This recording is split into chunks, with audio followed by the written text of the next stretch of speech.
ಅವ್ರು ಎಂತ ಮೂರ್ಖರು ಇರಬೇಕು ವಿರೋಧ ಪಕ್ಷದವರು, ಎಂತ ಮೂಢಾತ್ಮರು ಇರಬೇಕು ಅವರು. ನೀವು ತಿಳ್ಕೊಂಡ್ರೆ ಸಾಕು, ಈ ನಾಡಿನ ಜನ ತಿಳ್ಕೊಂಡ್ರೆ ಸಾಕು, ವಿರೋಧ ಪಕ್ಷದವ್ರು ಏನಂತಾರೆ ಅಂತೇಳಿ ತಲೆ ಕೆಡಿಸ್ಕೊಳಕ್ ಹೋಗಲ್ಲ. ವಿರೋಧ ಪಕ್ಷದವರು ಸುಳ್ಳೇ ಟೀಕೆಗಳು ಮಾಡೋದು, ಸುಳ್ಳುಗಳನ್ನೇ ಟೀಕೆ ಮಾಡೋದು.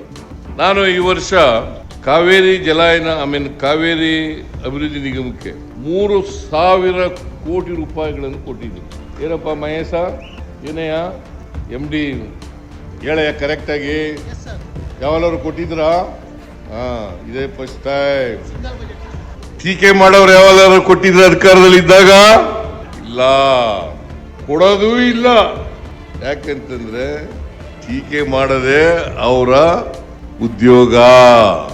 ಟೀಕೆ ಬಿಟ್ಟು ಏನು ಮಾಡಲ್ಲ. ಅಧಿಕಾರ ಕೊಟ್ಟಾಗ ಜನ ಆಶೀರ್ವಾದ ಮಾಡಿದಾಗ ಅವ್ರಿಗೆ ಬಿಡಿ. ಬಿಜೆಪಿಗೆ ಯಾವತ್ತೂ ಆಶೀರ್ವಾದ ಮಾಡೇ ಇಲ್ಲ. JDSಗಂತೂ ಮಾಡೋದಕ್ಕೆ ಸಾಧ್ಯನೇ ಇಲ್ಲ. ಬಿಜೆಪಿಗೆ ಮಾಡಿಲ್ಲ. ಮಾಡಿಲ್ಲ ಕಡೆಯ. 2008ರಲ್ಲಿ 110 ಸೀಟ್ ಗೆದ್ರು, 113 ಅಲ್ಲ. 2018ರಲ್ಲಿ 104 ಸೀಟ್ ಗೆದ್ರು, 13 ಅಲ್ಲ. ಆದ್ರೆ ಹಿಂಭಾಗಲಿಂದ ಬಂದ್ಬಿಟ್ರು.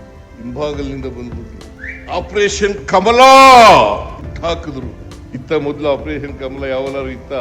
ಮಿಸ್ಟರ್ ಯಡಿಯೂರಪ್ಪ ಹುಟ್ಟಾಕಿದ್ದು ಇದು ಆಪರೇಷನ್ ಕಮಲ. ಯಾವಲಾರು ಇತ್ತ ಆಪರೇಷನ್ ಕಮಲ? ಒಂದ್ ಪಕ್ಷದಿಂದ ಇನ್ನೊಂದು ಪಕ್ಷದಿಂದ ಎಗೇರಿತ್ತು ಯಾವಾಗಲೂ. ಆದ್ರೆ ಆಪರೇಷನ್ ಕಮಲ ಇರಲಿಲ್ಲ. ಅದಕ್ಕೆ ಆಂಟಿ ಡಿಫೆಕ್ಷನ್ ಲಾ ತಗೊಬಂದ್ರು. ಸರ್ಕಾರ ಚಾಪೆ ಕೆಳಗಡೆ ನುಗ್ಗಿದ್ರೆ ಇವರು ರಂಗೋಲೆ ಕೆಳಗಡೆ ನುಗ್ಗಕ್ಕೆ ಶುರು ಮಾಡ್ಬಿಟ್ರು. ಈ ಆಪರೇಷನ್ ಕಮಲ ಮಾಡಿ ಗುಳಿಗೌಡ 2 ಸಾರಿ ಅಧಿಕಾರಕ್ಕೆ ಬಂದಿರೋದು. ಕರೆಕ್ಟಾಗಿ ಹೇಳ್ಬೇಕು, ಮಾಹಿತಿ ಇಟ್ಕೊಂಡಿರ್ತೀಯ ನೀನು.